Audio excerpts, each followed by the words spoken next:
Sual bayramına münasip oluyor. Murat Pelvan Şamak'tan, Nur Pelvan Doğrul'dan ne malum finali.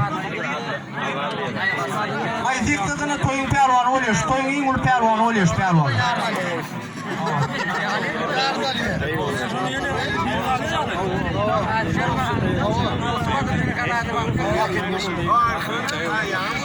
Ağız Pelvan'la ağzın uyan bayrağına karışıyor.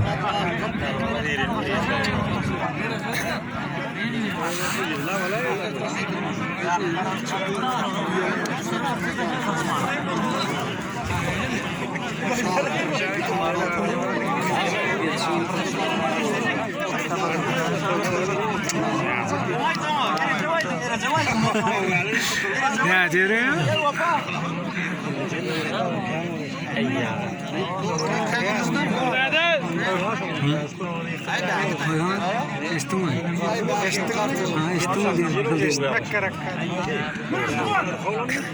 Yağdayını görürüm. Yağdayını görürüm. Murat Pelvan, Murat Pelvan.